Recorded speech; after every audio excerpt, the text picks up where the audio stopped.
I'm Evelyn, and I'm a geoholic. And the forest fire scars. So if you don't know, it's best that you don't know. The call of the wild, beyond good stuff here. Lights will haunt your dreams. Should Just know scale it back here just a little bit. It's gonna pick up. Mexico. New Mexico. And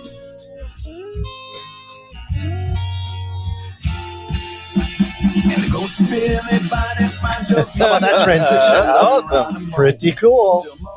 Pretty cool. We're going to learn more about that in a second here. We're going to learn a lot more about where that's coming from. Welcome back to Geoholics, episode 273. Yes, 273. I believe our guest this evening, this is the fifth time, I think. I think so. I think it's fifth time. Five-timer. Yep. First five-timer, I believe. Oh, no, I think there's another one. Yes, sir? Yeah. I'm not sure who that would be. Yeah, I think I know. All right. Let me know. Because we talked about it before. Right on. But anyways, a well-known face, well-known voice on the Geoholics podcast. We're excited to have this annual conversation at this point. Mm-hmm. But before we do, let's pay some bills. Yeah. Do our normal spiel. Yep. News and happenings. We are finalizing our friend of the program list for 2026. We're almost done. Tomorrow's the last day. Yep. Very impressive list. Yes. I am shocked about this year's list of friends of the program. Mm-hmm. Very, very impressive. I can't wait to release it. Some familiar people and some new ones. New companies, and we are very excited about. Yeah, It's going to be great. It's been a great year. Got a couple events coming up, of course. Geo Week. A month from now? No, it's about a month and a half. No, you're right. Yeah, about a month. Yeah, about a month. Yeah. In Denver. So always a great event. One of our favorite events of the year. Mm-hmm. Excited about that. It's not the week after the Super Bowl. It's the following week. It is. Yeah, which I think I kind of like. Yeah, actually. it's always it's a lot. It's both because I do like getting out of town the day after the Super Bowl. Mm-hmm. But it's a lot because that's especially if you're a Phoenician like we are. Yep. That's also the golf tournament week, and that's always crazy busy. And then the Super Bowl, and then no matter what, I'm very excited. I am too. Yeah, it's going to be a great time. Great 2 weeks between Geo Week and the Waste Management Open and the Super Bowl. It's going to be amazing. Mm-hmm. Other than that, we will be at, I don't know if you'll be there. I don't know if you're going to be there or not, but I'm still 50-50 on Regional Western Surveyors Regional, Conference. yeah. Yep, be there as well. And then there's just a list after that of events we'll be at this year. It's going to be a crazy year. It's a busy year. It's going to be a big year for sure. So super excited. This episode, of course, is powered by MLID, making aerial and terrestrial surveys faster and easier than ever before. To learn more, go to emlid.com.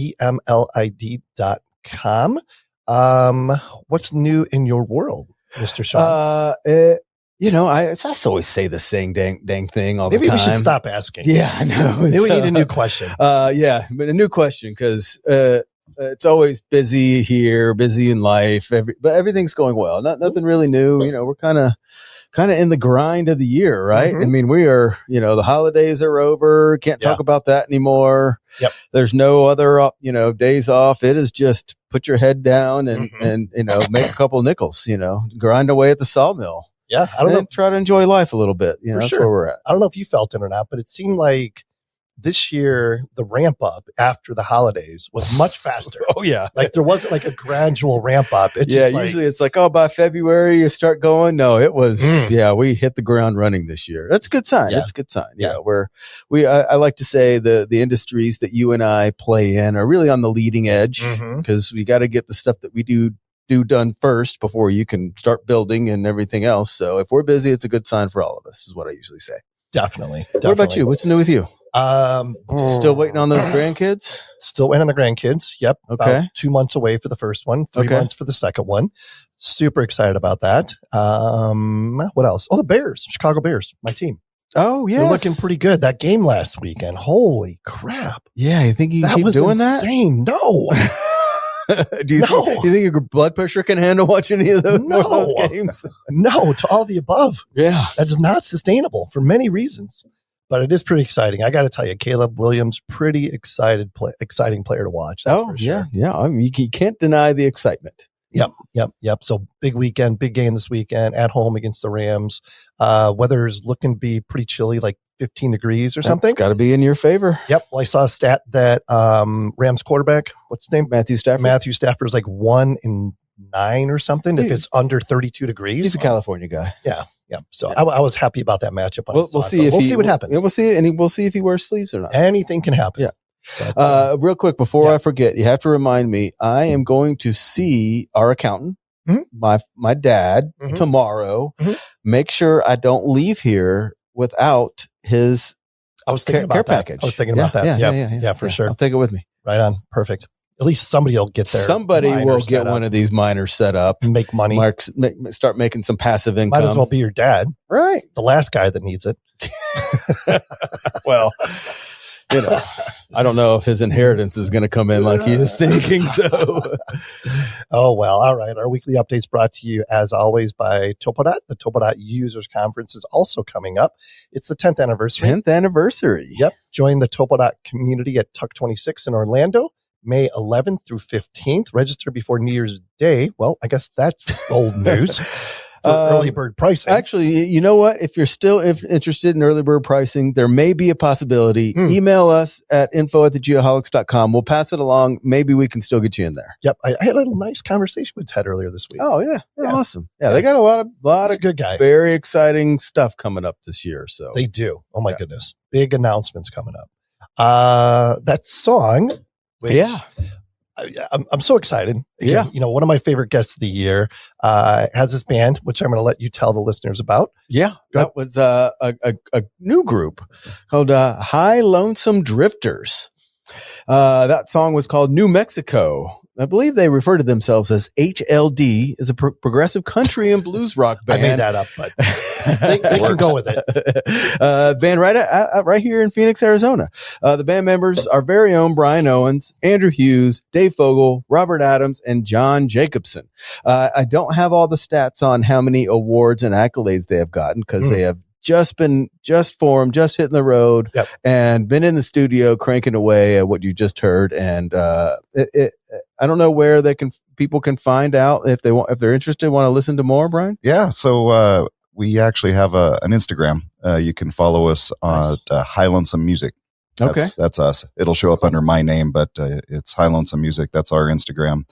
And that song and others are currently in production, and we're going to have those out here probably within the next couple months. So every streaming platform, they'll be out there. Nice. That's got to be exciting. Oh, it's so much fun. I know it's something you've been wanting to do for a long time. My whole life. Yeah. That's awesome. How do you know these guys? So a lot of us are actually School of Rock alumni. Oh, no way. Yeah. We met through the School of Rock, which is something the missus and I have done, for years. But actually only one member who was a peripheral friend through our manager. He's the only one that isn't a School of Rock alum. The rest of us all met through the school. It's awesome. Yeah. Really exciting. Can't wait to see what happens next for you guys. Yeah. It's going to be, I'm really excited to also hear all that new music when it comes out here. And when do you think that'll be? Yeah, probably within the next few months. Nice. Yeah. We have 4 recorded, including that one. So we're just waiting on those to come out. And then we're actually probably going to have like a release party to kind of, get it out there. And so this is actually the very first time that anybody publicly will hear any of the music. Nice. So it's kind of a cool opportunity here. Yeah. Well, thanks for sharing with us. Yeah, absolutely. Yeah, world premiere right here on the Geoholics. Who knew? Special gift for the 5-timer. Yeah, exactly. Yeah. Yep. As always, our song of the week is brought to you by Altair Central, your Trimble dealer for all things survey mapping and even marine gear for your hydrographic surveying. Check out allterracentral.com to find out more. My brain is not firing on all. It's okay. It's okay. That's why there's 2 of us. Jeez. Yeah, but I know your brain isn't firing at all. Oh, come on. I'm a pro. So what are you talking about? 2 of us, we can have got one a little brain. Red Bull here. We're gonna make this happen.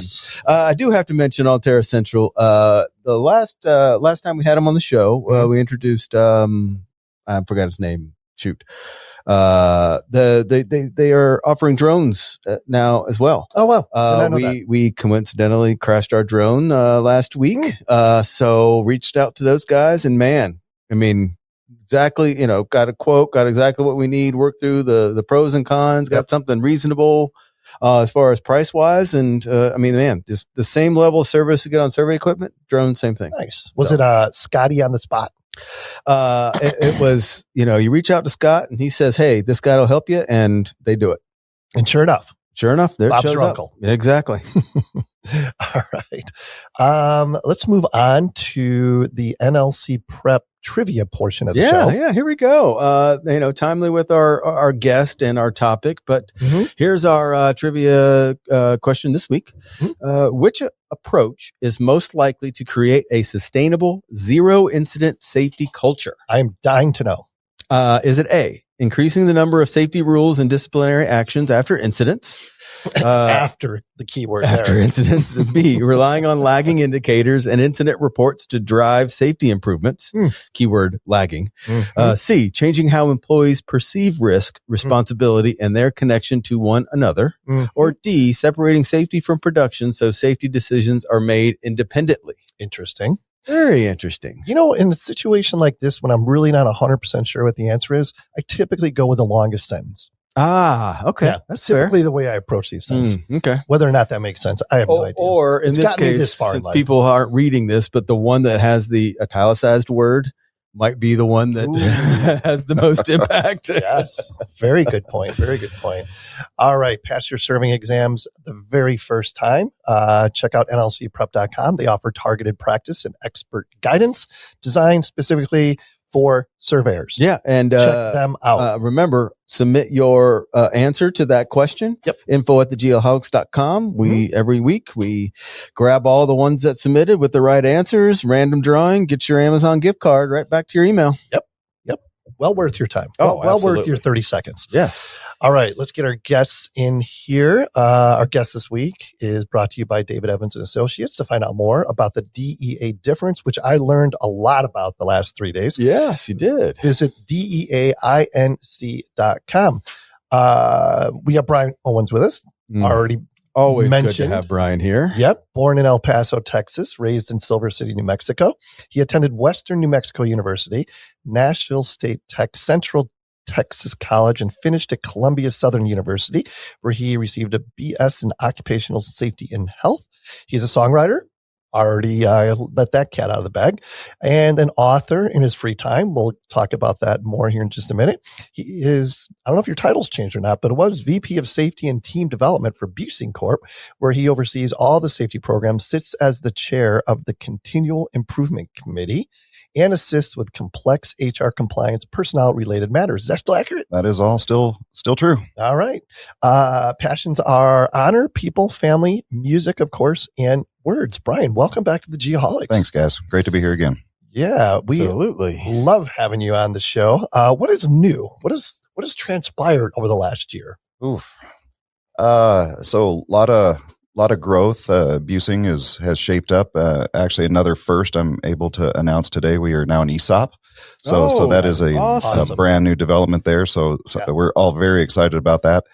Can you let us know, like, what's the elevator speech, or what's the benefit of the transition from before to an ESOP? Well, I think it was always the plan. It was just finding the right time to do it.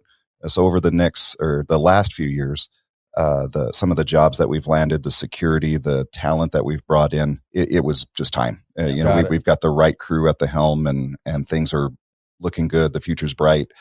And it was always the owner's vision, our board of directors' vision. It was just time to go that way. Yeah. And you may not know this, and I'm just curious, but was it like, did every meeting of the board are like, okay, is this the time, or is it constantly talked about, or is it somebody just says, you know what, guys, we got it, let's do it and run with it? It was a period of time. I think maybe over the last year and change is when it kind of started to snowball, and it just came to fruition. Yeah, just yesterday. So that is awesome. Well, I'm happy for you and happy for all the team at Buesing. Thank you. Yeah, exciting exciting days over there. We're looking forward to it. How long did the process take? Yeah, I was going to ask that. Well, there's more than I know for sure. Yep. But yeah, it was at least a year and change, year and a half, maybe even more. I know that the idea and the groundwork of it went back even further than that. Wow. But once they kind of got things going and snowballing and getting the right pieces in place, it really came together pretty quick. Yeah, it sounds like it's a win-win for everybody involved. It is. So that's really exciting. Yeah. Where should we start, Sean? I want to talk about safety, obviously. Yeah, it's always good to have a conversation about safety to kick off the year. And Brian is an authority on that. And he's got a very unique perspective as well. First of all, the name of the book. The safety book is Inversion and the Perspective-Based Safety Culture. Gotcha.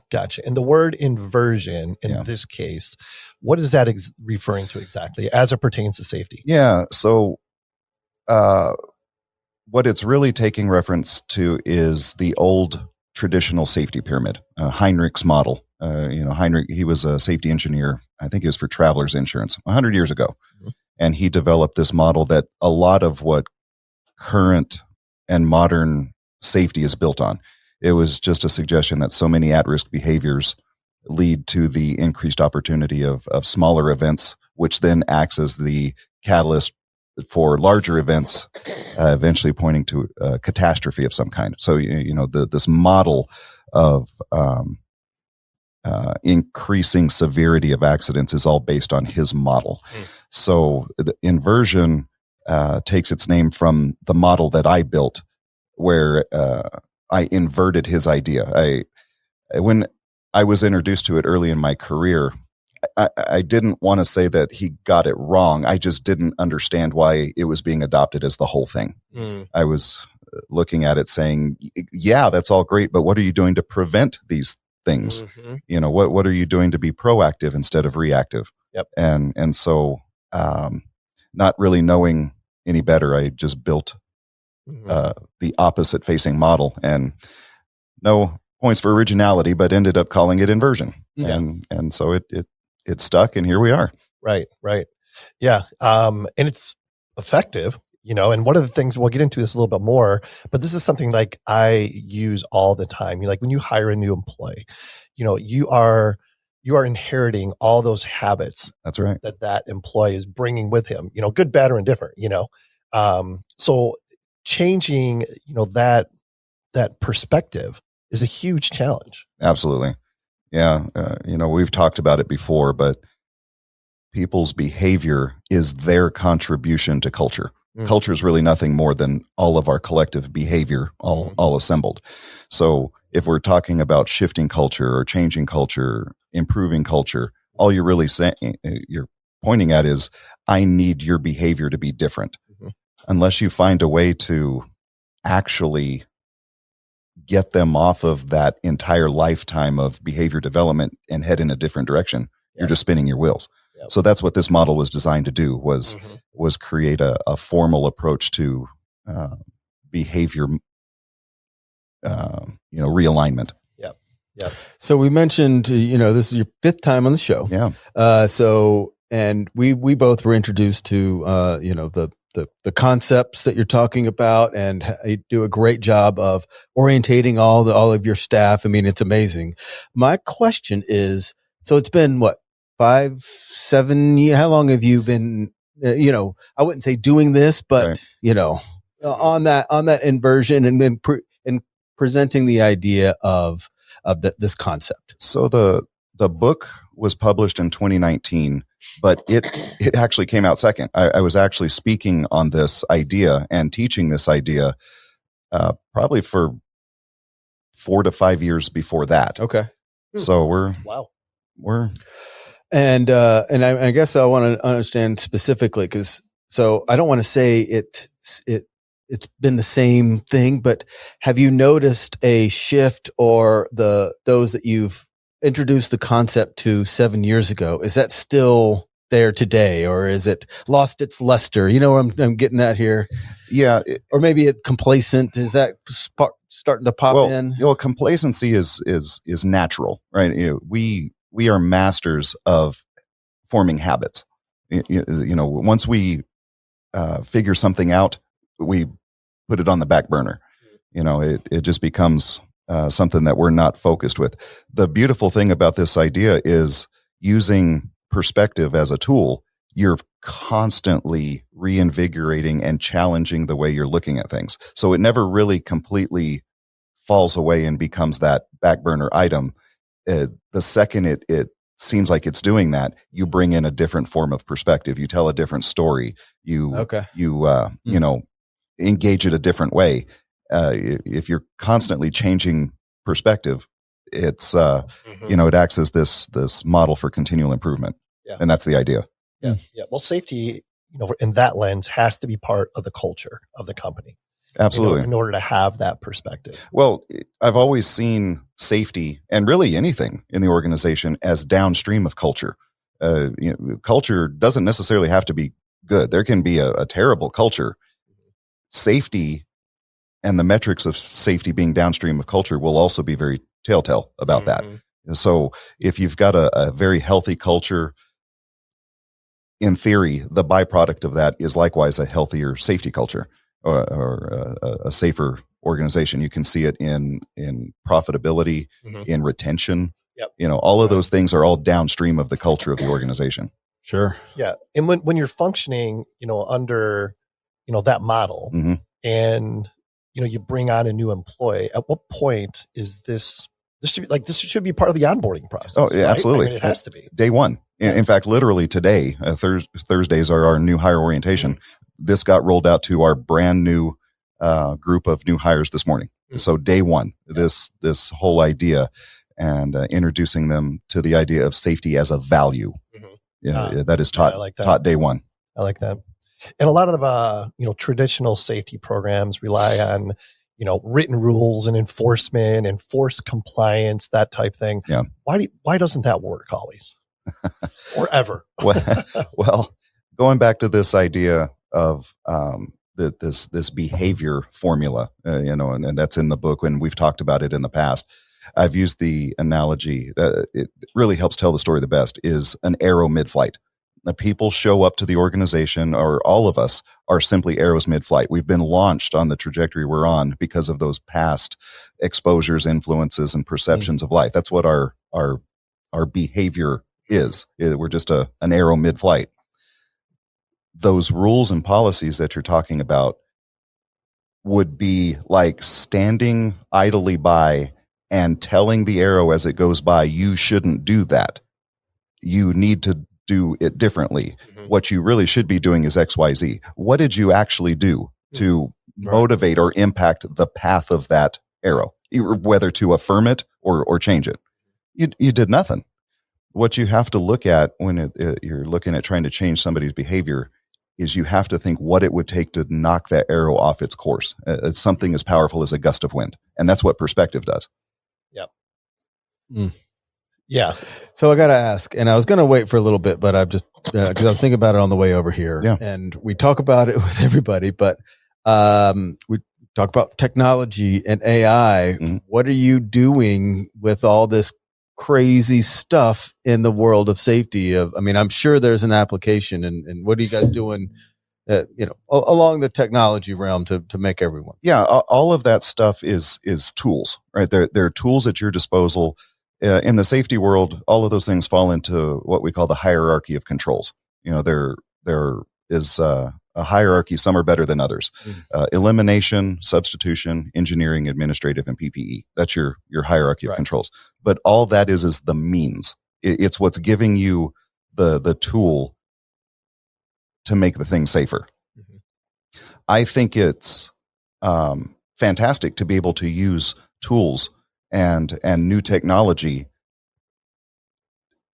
and utilize it to help make those changes. If your storytelling is awesome, the philosophy is great, all of those things are my favorites, but you have to have the tools They're at your disposal to help you along the way. That's where AI comes in. That's where the technology, the cameras, the analytics, all the that metrics, data you get and metrics. That's and right. Dashboards, and now you can. If you're not doing anything with the data, if you're not doing anything with the readouts, with the technology that's there at your disposal, are you even really doing anything? Right. So that's how I look at it. It's all fantastic stuff. You just have to use it as the tool or the means to get to what you're trying to do. Okay. Yeah. And you emphasize, putting humanity before policy. Yeah. What does that look like on a job site? Like, give us an example of the effect that has. So, look, you talk about a policy or a procedure. Why is that there? Why did we write the policy in the first place? Because something happened. Happened to who? Somebody, a person. Suddenly we're back to the humanity piece. The only reason we have policies, procedures, laws, controls, the whole idea of safety is wrapped around the human element. If you take away the human element, the whole idea of the rest of it crumbles with it. If you're putting policies first or as the more important thing, you've lost sight of what it's about in the first place. The only reason those things are there are to protect the humanity. So if you are going in understanding the importance of that, those policies, procedures should fall to second in line to help bolster and support the sacred, advancement of that humanity. I used to hear people refer to it as that policy was written in blood. Yes. And it was. Most of them are. Yeah, most of them are. Because something happened that bad that created it. It wasn't just, what we need to do? We need to make sure this doesn't happen because it could. Well, Usually it's more reactive. Yeah, I was just going to say the reactive model. Absolutely. And one step further, whose blood? And suddenly we're back to a person again. Yeah. It all centers around the humanity piece. So that's why it has to be in that order. Yep.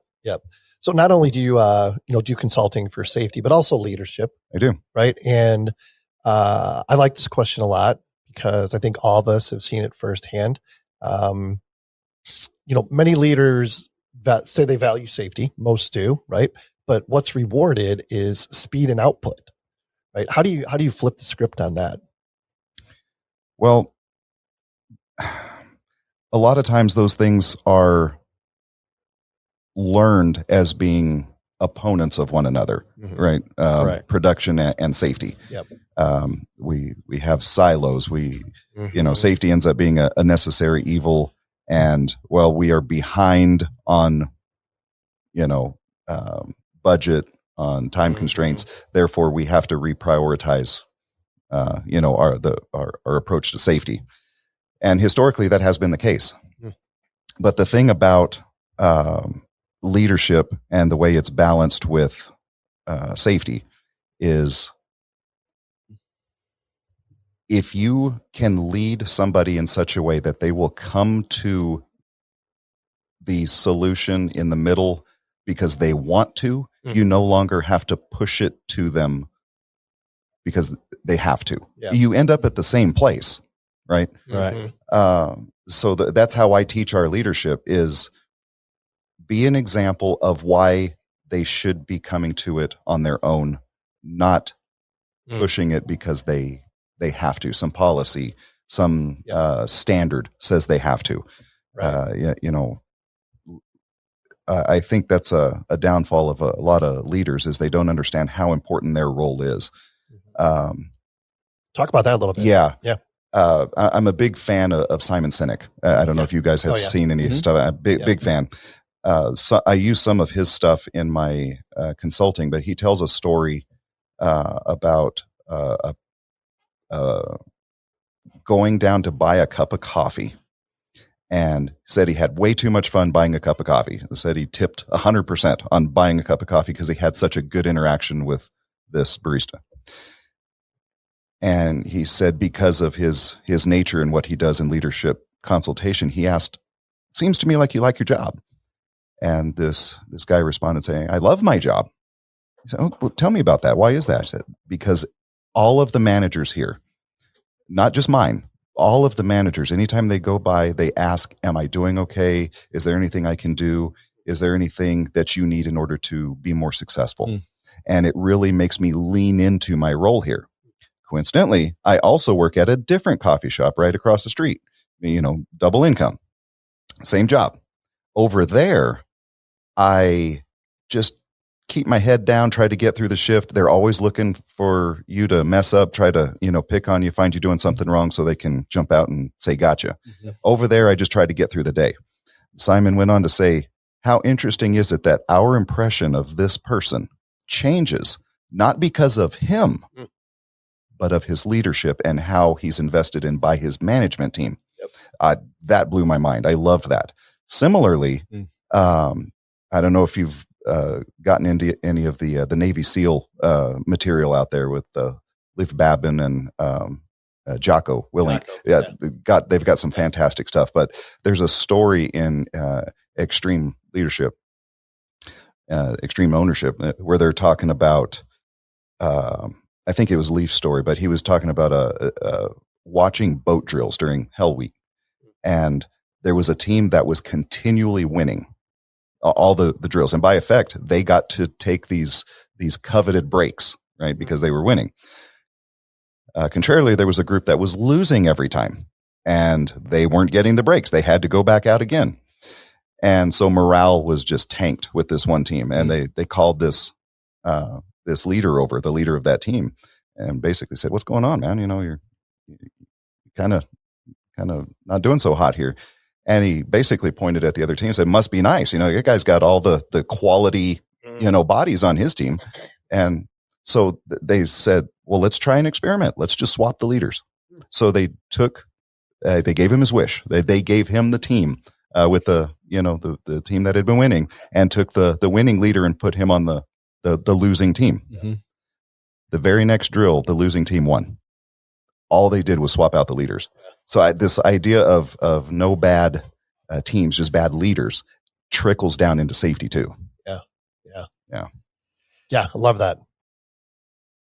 David Evans and Associates. This one's near and dear to my heart. To be honest with you, at DEA, they join their clients to make a positive difference. DEA is a recognized leader in the design and management of complex transportation, land development, water resources, and energy projects nationwide. Great group of people over there. Mm-hmm. They combine the talents of engineers, surveyors, planners, hydrographers, landscape architects, and natural resource scientists to provide their clients access to a complete range of services. DEA is consistently ranked among ENR's top 100 peer design firms in the U.S. and among leaders in many of their local markets. That's right. To find out more, visit www.deainc.com. Trimble Geospatial. For generations, surveying and mapping professionals have looked to Trimble Geospatial for the industry's most trusted hardware and software solutions. Designed by and for surveyors, Trimble solutions help customers work faster, safer, and more sustainably. Dedicated to big thinking innovation, together with their worldwide distributor partners, the Trimble Geospatial team is working with current and future generations of surveyors for a more sustainable future. To find out more, visit geospatial.trimble.com. Yeah. Okay. But to a point. Sure. And then maybe if you can help us, and I love that perspective. When do you draw the line of you know what? This is not there. You just don't you're not getting it. How do you, because there should be some accountability too. Because in that model, it's it's not me. I just had a bad boss. Sure. And how do you balance those two concepts? So I don't remember if I've used the analogy here before. In 5 times I probably did, but it's worth revisiting. Sure. Yeah. So you picture an orchard, right? Your orchard is identified by the trees. That is what the orchard is. A case in point, if I took away the harvesting equipment, the processing plant, the farmhouse over in the corner, and just left the trees, I have the orchard. But if I put that stuff back and took away the trees, I don't really have an orchard anymore. Mm-hmm. So the orchard's identity is the trees.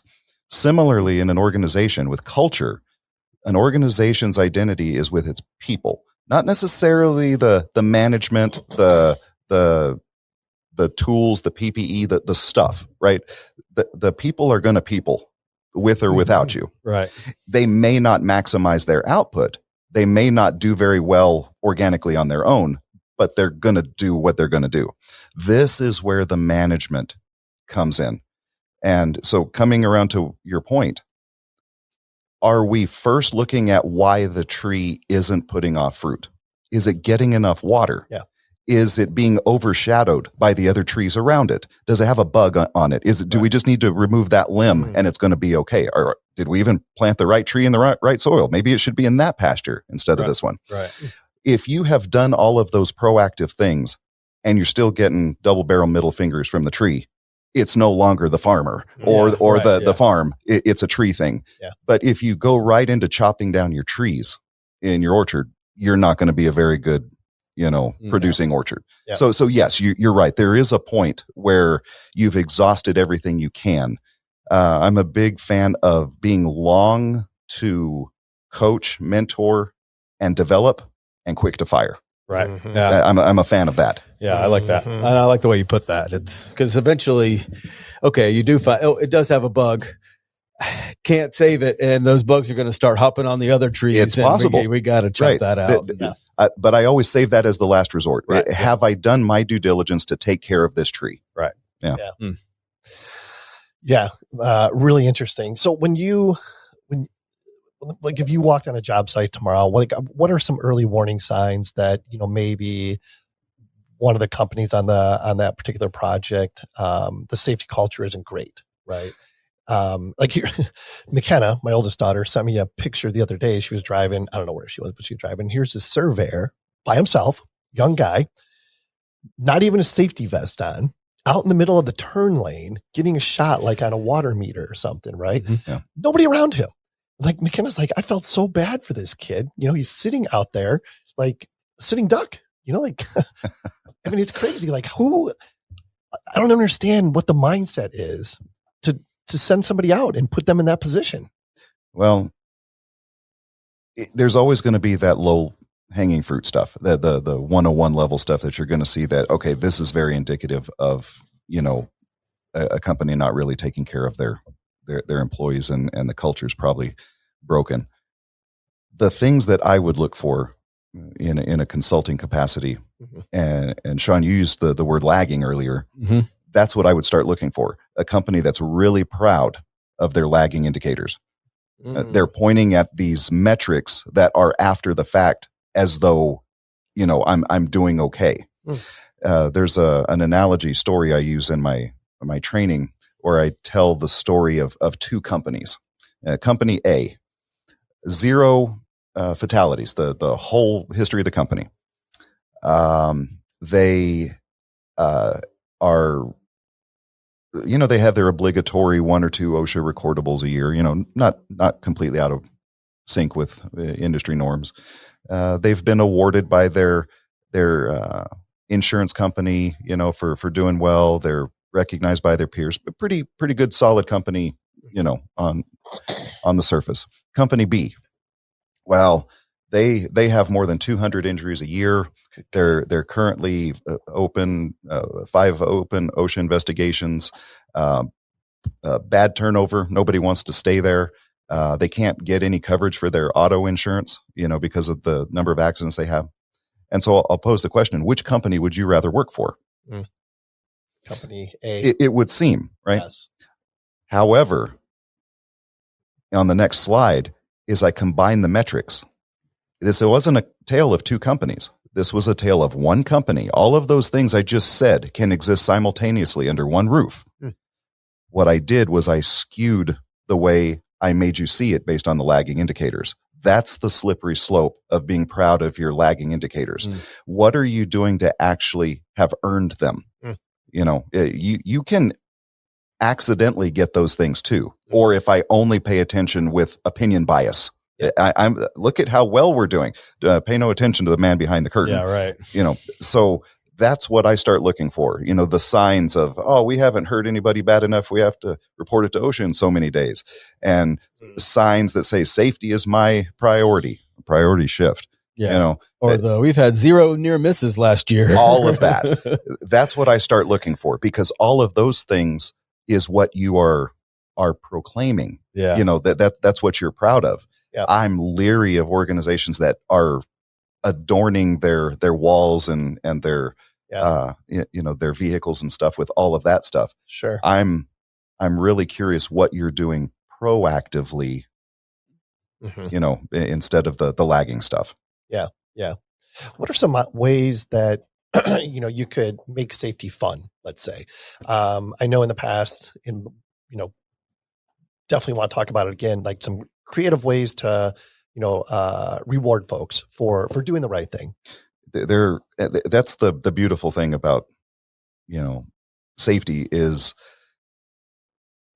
what you can do after an accident happens is about that much. You can't, there's a little bit, there's some gray area in the standard. There's some letters of interpretation with OSHA. There's some flexibility with your claims and how you management to try to keep dollars. There's a little bit you can do, but it's largely going to be what it is. Right. What you can do proactively and creatively to prevent it in the first place, that's infinite. Yep. That's where the fun is. And I've seen a lot of different ways to do it. One of the best examples I think I've ever seen, a place I used to work, an aluminum extrusion outfit. At the end of the year, I took a look at what my biggest headaches, not just mine, the company's, the facility's biggest headaches had been as far as incidents, near misses, claims. And I took the top 4 things, going from memory, like fire, hand and finger injuries, sprained strains, and missing PPE or whatever had been our biggest headaches. So what I did is I developed an incentive program and turned each one of those things into quarterly focus topics. So we let the employees break off into teams, teams of 2, 3, 4 people. They got to come up with their creative names. Most of them I can't mention on air. Yeah, right. But anyway, they had their own fun little group. And so for the first quarter, focus topic was fire hazard prevention. Go. And so they spent the next 3 months out there just like an Easter egg hunt, looking for these hazards of fire related things, from fire extinguishers not being checked to, somebody, doing something that should have had, a certain protocol being done along the way. Anyway, at the end of that quarter, all right, that one's done. Now let's move into the next topic. So we went through this all year long. By the end of the year, my biggest headaches from the year before were gone.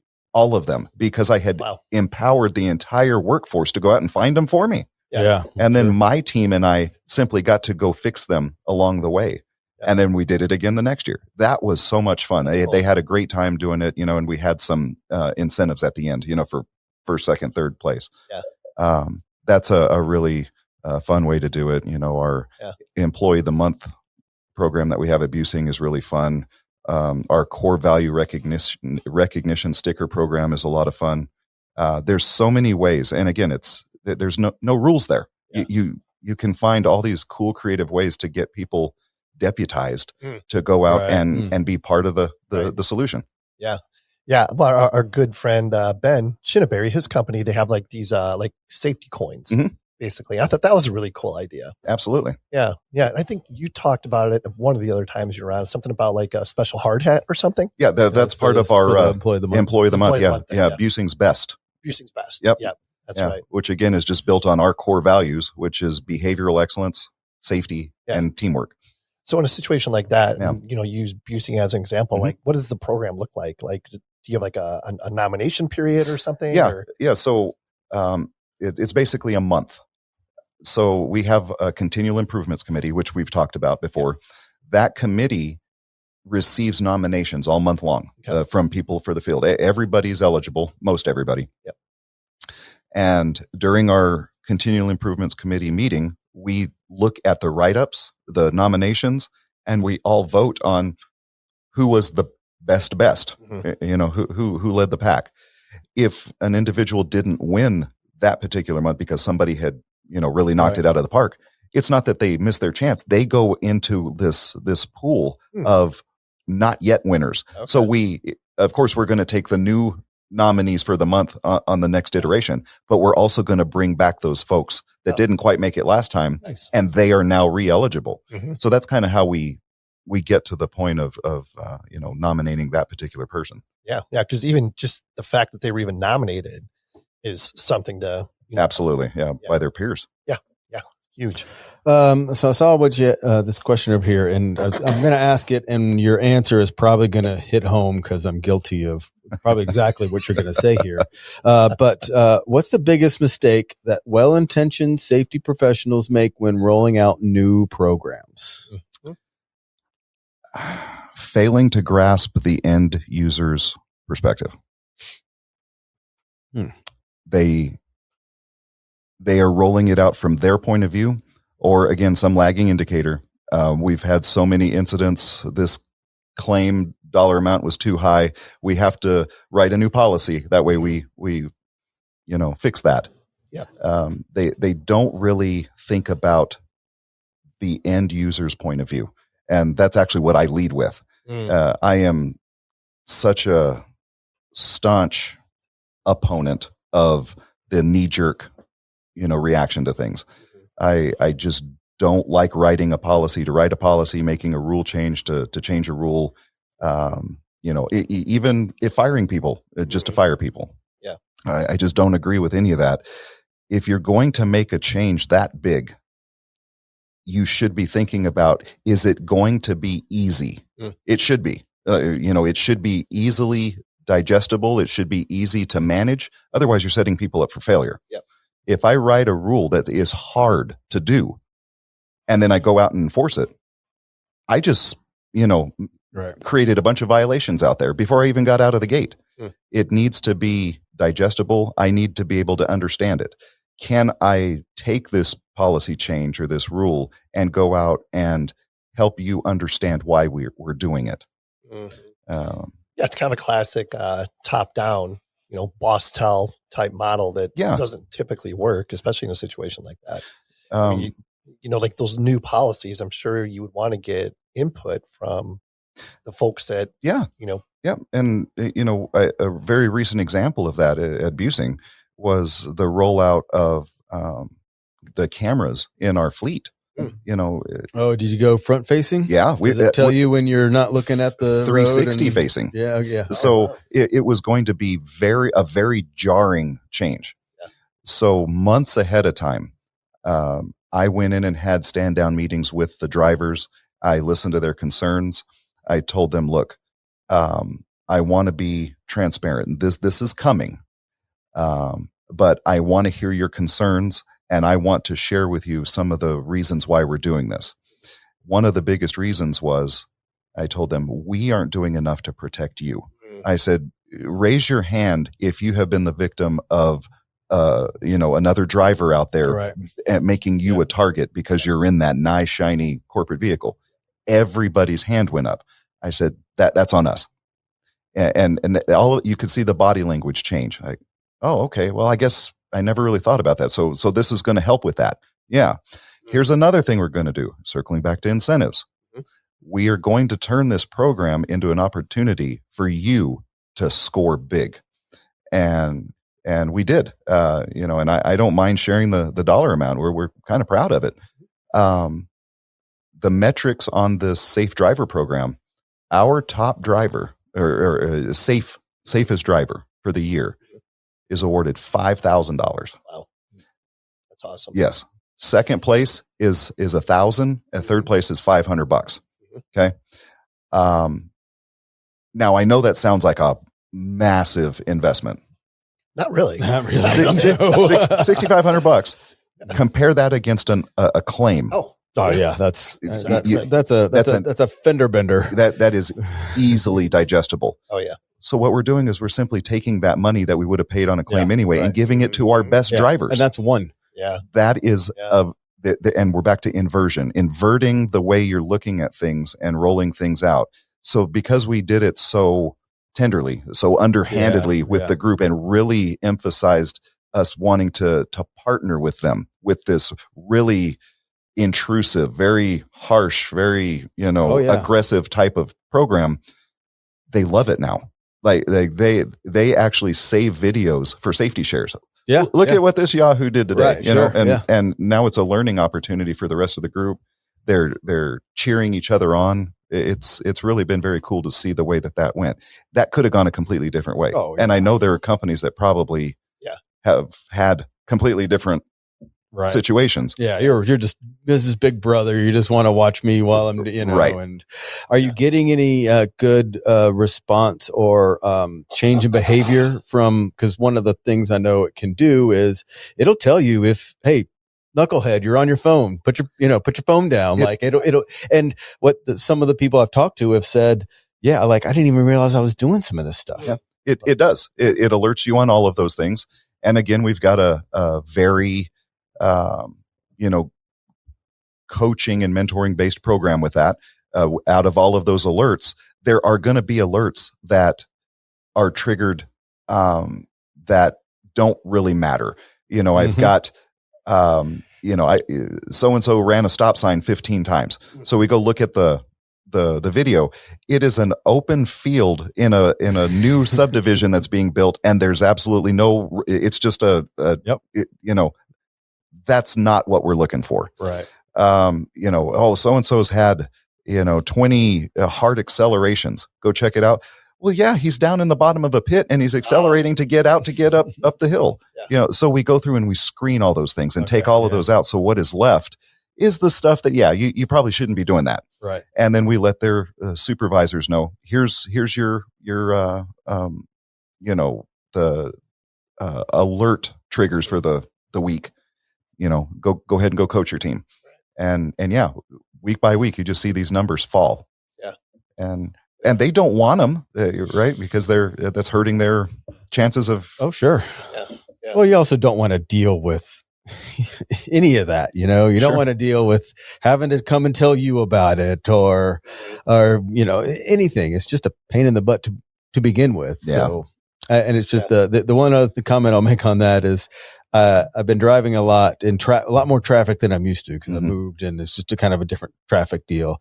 So a lot of times I get into that zone where you don't really know what's coming up, and that right lane may just back up so much, and then you're like, shoot, I should have gotten in line back there. Now I got to be that a-hole that pokes in. Yep. What I've actually been doing is you find the company vehicle because that guy always has the biggest following distance. And that's where I have to slip. I mean, it's unfortunate, but those are the guys that are doing it right because everyone else is damn near bumper to bumper. And I'm like, I couldn't have got in back there but I can't stop where I am because that's so just pick out a company vehicle and there's always enough room to slip in front of them. Oh, we know who you are. Then I'll be on the next video. It's so funny. And I can't remember. It was when I was working with you, Sean. I went to a Buesing appreciation lunch or something like that. Big barbecue and blah blah blah. And you guys were giving out a bunch of awards at that lunch for different things, safety being one of them. And anytime anybody got called up for an award, everybody cheered for them. So you just know like that. It's ingrained in the Buesing culture, and they're supportive of each other. Well, again, it's one of our core values: teamwork. That's the T in BEST. Yep. And you look at any of our vehicles, most of our swag gear, the team or the word team is everywhere. Team Buesing. It's part of our identity. Yeah. That's super cool. So unfortunately, I don't want to say maybe it's most, but a lot for sure. Organizations, they're stuck in that reactive safety cycle that we were talking about, right? What's something small, even an inversion that they can make like tomorrow to make a difference? So one of my favorite sayings, again, I have used it here in the past, but it never gets old, is what's said isn't half as important as what's heard. And so if you can make that small change, you can do that immediately. That basically means is quit looking at the way that you are, quit worrying about what you're saying, and instead frame it in a way that the person that's hearing it can use it to be successful. I've told the story about my son with the Phillips screwdriver. I'm mad because I think he's goofing off, but he's over here looking for a screwdriver that actually says Phillips on it. And, remember that? Exactly. Yep. You take that same application to industry, that can be fatal. That simple little,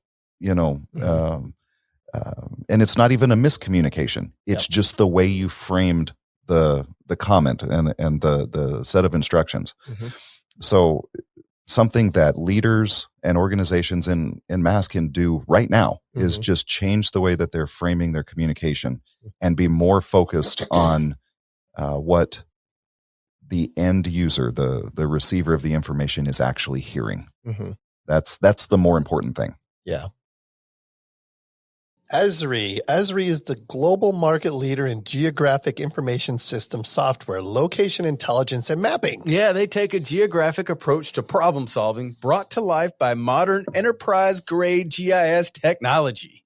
Beyond sophisticated maps and advanced geospatial analytics, Esri technology enables faster data sharing and more fluid collaboration. That's right. They make the world's most powerful GIS software. To find out more, visit Esri.com. One of our newest friends of the program, MLID.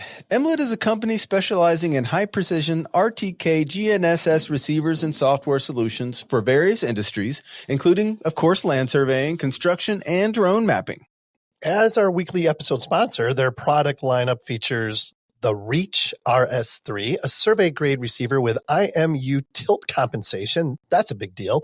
The Reach RX, an ultralight multiband RTK rover, and the Reach RS2 Plus, a versatile multiband RTK GNSS receiver suitable for both rover and base station applications. Well done. Well done. That was a mouthful. MLID offers software tools such as MLID Flow, a mobile app for data collection in the field, MLID Flow 360, a cloud-based application for project management, and MLID Studio, free software post-processing kinematic, static, and drone data. To learn more, simply visit mlid.com. Circling back to that story I told about that, that kid surveying in the middle of a turning lane and, just, I don't know, sitting duck basically.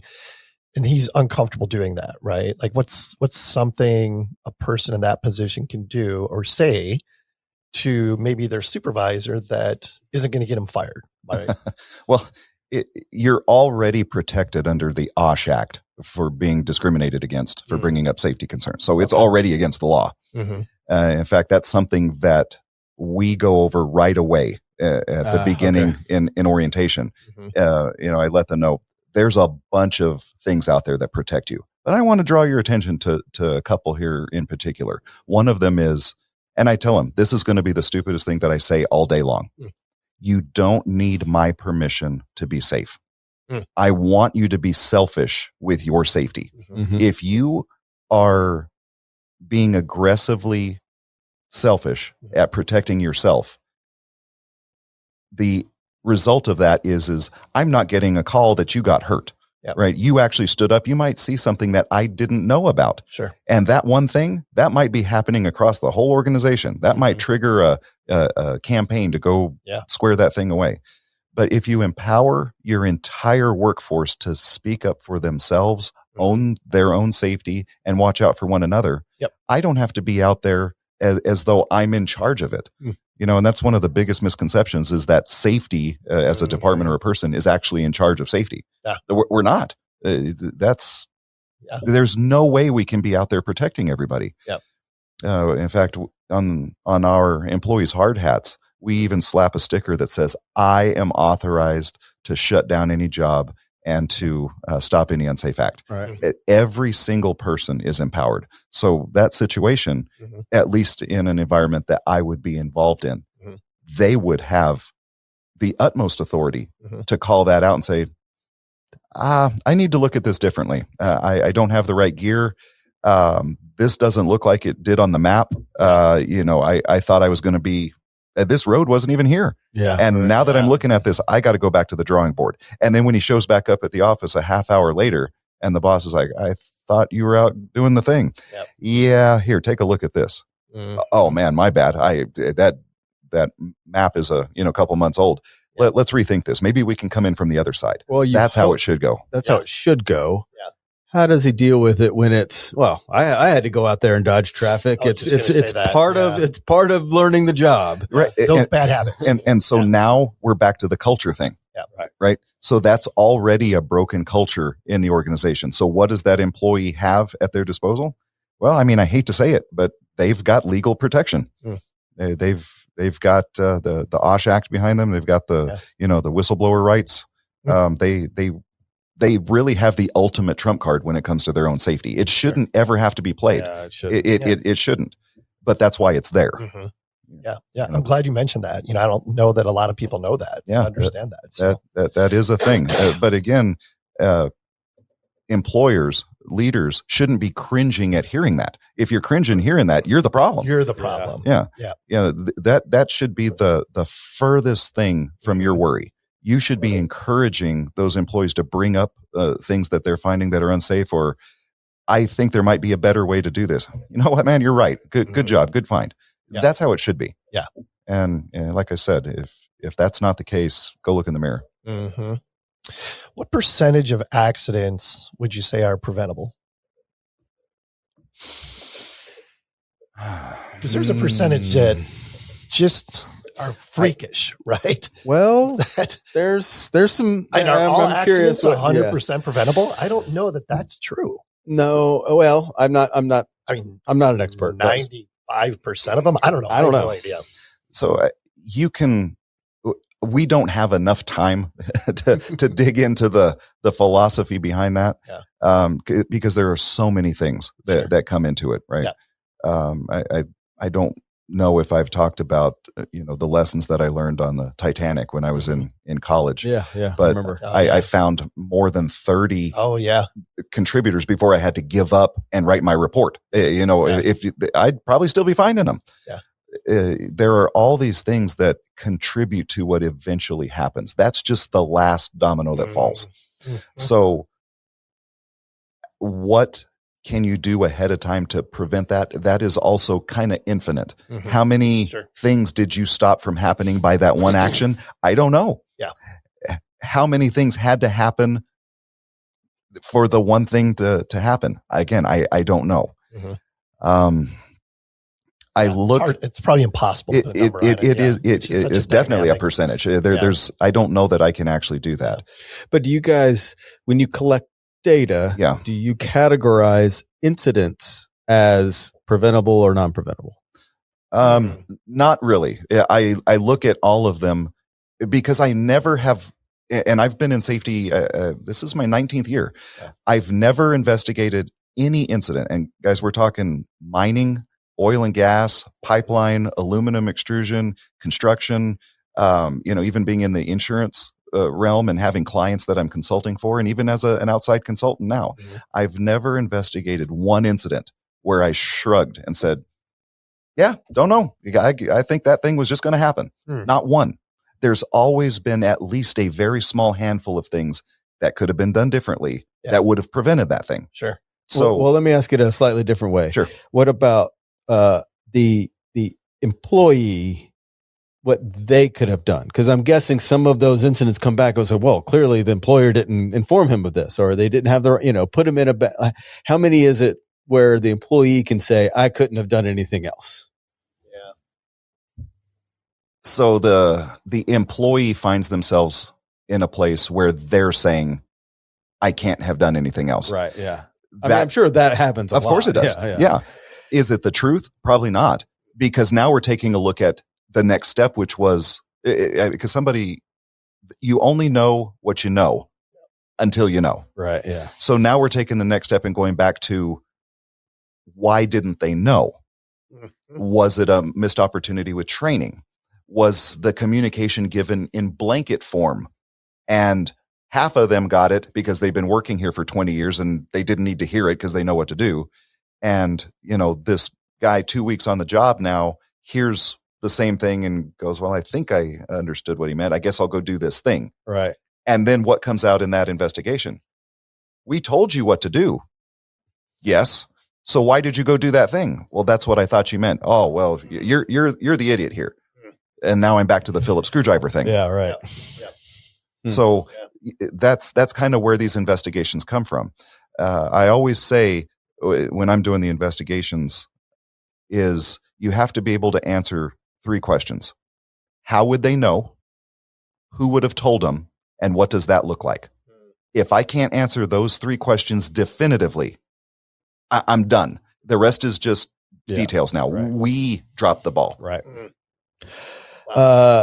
Do you still, or have you, what's your mindset on 0 is the only acceptable metric for safety incidents? Yeah. And that comes up a lot. So my take on that is if the number isn't 0, it's another number. Give me a name. Give me a name. Whose family are we going to devastate? Yep. Whose livelihood are we going to destroy? Yep. Once you start framing it like that, nobody can question that. Yep. And I think that's part of the problem. If you're pursuing 0 as the target, but not considering the means, you've got it backwards. Yep. One of the stories in my book is about my granddad, the truck driver, who ended up a 40-year career north of 4 million miles on the road, no accidents, no citations. He retired as the number 1 driver in the company. And his explanation on how he got there was 1 mile at a time. But that's the answer. It's not as though 0's out there and I'm going to go get it. No. He just did the small stuff in a really big way his whole career and turned around one day and was there. That's how you do it. Yeah. But if you're trying to make some kind of, philosophical pitch on, 0 and is 0 even possible and, that type of thing, that's really hard to get into as well. Mm-hmm. But there's evidence of it. It happens all the time. Undefeated seasons in sports. I've used that one before too, and companies that have gone, the entire existence of the company without ever having to make a really bad notification. There are examples of it everywhere. It exists. It just comes back to your belief system and safety as a value. Mm-hmm. If you're out there pursuing 0 and giving up before you even get started because it seems impossible, then it will be. Yeah, right. What about the idea of a company using their EMR score as the key performance indicator for safety? Is that a good approach? Because if you have a really good EMR score, you would think that your safety culture... Talk about lagging. Like it is. That's not even last week. That was like a different company ago. Or So again, a mod score is it's a lagging indicator. And that can be changed by winning a really good job and adding headcount and income. Mm-hmm. It's kind of like fuzzy math a little bit. It is. Yeah. It's a very complicated formula that has different metrics built into it. Mm-hmm. Yes, it is largely a formula that says, okay, you don't have many claims, comp claims, and those that you have are pretty low dollar. Mm. But side by side, I can show you a pretty good mod and show you 15 OSHA recordables. Side by side, same company. Why? Because all of these recordables were I'm just sending somebody to the clinic and they ended up needing to get stitches. Low dollar. It's not really costing me much. So it's not hitting the mod very high. Mm-hmm. It's not a metric that's, really telling it's not an apples to apples comparison. Right. That's why a lot of general contractors want to see both your OSHA recordable log and your EMOD because it's telling 2 different stories. Yep. Yep. So that again, we're back to the danger of lagging indicators. Mm-hmm. Yeah. What else? How do people find you, Brian? If they wanted to reach out to you, ask you some questions. I'm not hard to find. Bring you to their company to maybe do some consulting and help out improving their safety program. Yeah. What's the best way to reach out to you? Yeah. So my website for consulting is perspectivesafety.com. So that's where you can find me for all the outside stuff. Just reach out. My contact information's on there. Of course, my anchor job down at Buesing, we're down on South 7th Street. You can always find me there unless I'm out in the field. Come to a High Lonesome Drifter show, and there you go. Yeah, come see me after the show, and we'll talk safety. Do you guys have a website yet? You got Instagram? The Instagram, a website still yet to come. I think we're trying to get this music out there and see. First things first. Right? That's right. First things first. Don't want to get too inverted here. So, whoever's listening to this show, right? What's maybe one perspective shift you'd like to see them take away from it? When I first started out on this journey, I realized that I was going against the grain, that I was kind of marching to my own drum out there. And I was, I even remember I had a supervisor asking me if I even knew what my job was in safety, what I was supposed to be doing, because I was focusing more on people and instead of, completing my audits, checking my blocks. Yeah. And I realized that what I was chasing wasn't really out there. And so it didn't deter me. And I'm now, again, a VP of, one of the most respected companies in the 5th largest city in the US. And does that mean anything? Not really. But I look in the mirror and I find it extremely rewarding to know that I'm doing the very best I can to keep the folks under my direct watch as safe as possible. And every time I have an interaction with them, I know I've given it my best. And I know that if they went to go work somewhere else, they probably wouldn't have gotten the same message, because this whole inversion and perspective-based safety thing, Buesing is really ground zero for it. Yeah. So when folks come through orientation and say, I've never seen anything like that before, that's a compliment. Sure. Even absolutely. very seasoned people, Yep. So I love that. But the consulting thing, to me, again, also gives me the opportunity to change as many perspectives as I can out there. Yeah. I think I say that on the website, something like, helping change the way people see safety one perspective at a time, or something like that. Perspective at a time. I like that. Definitely. Yeah. So what's the future look like for Brian Owens Inc.? Man, hit the road and see what can happen with your band, or I don't know. I'm 8 chapters into the sequel on my fiction novel. Oh, nice. Yeah. Okay. Yeah. So, that one, I'm excited about that one. The music stuff is exciting. The consulting is going great. Buesing is doing outstanding. Good things happening there. The family's doing great. Kids are good. I don't know what's next. In fact, that's kind of the joke amongst my friends and, the folks I work with. They all have a pool going on what the next thing I do is. Am I directing a movie? Am I running for politics, or what's the next thing? So I don't know. Do an Iron Man just because you felt like it. That seems like what would be next. He's the Trent Keenan of safety. Yeah, right. That's awesome. Anything else, Brian, you want to get out there before we let you go? Guys, I just really appreciate it. Every year, this is really one of the best ways to start off the year for me. I always love coming on. You guys are such a joy to hang out with, and given me the chance to, again, get out to this wider audience and really share some thoughts and some philosophy on safety.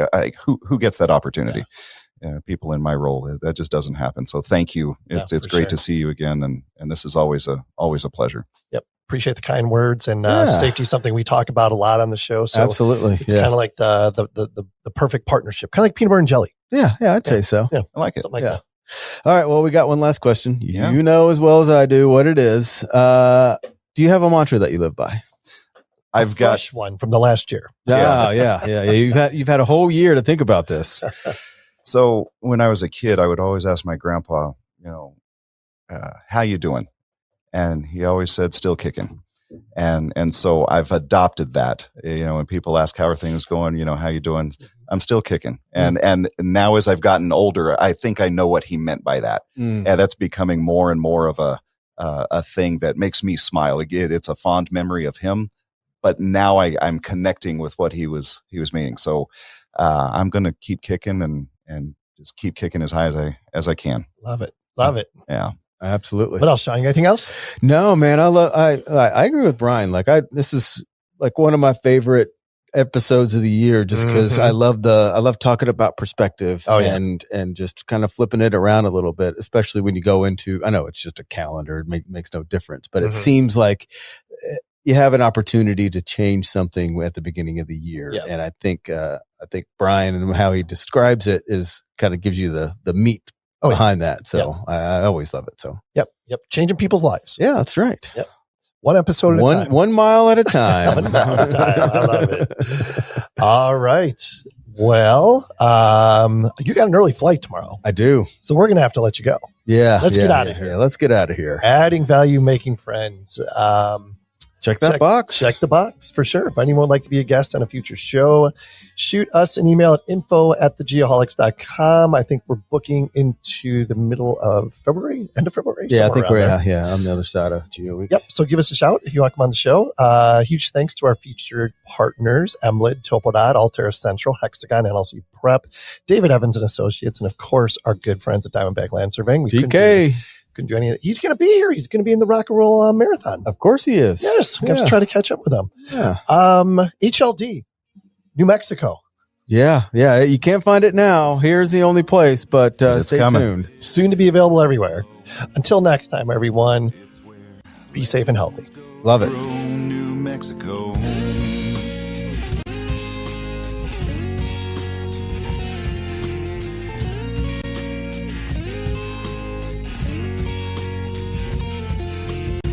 Secrets run deep just like the canyons and the forest fire scars.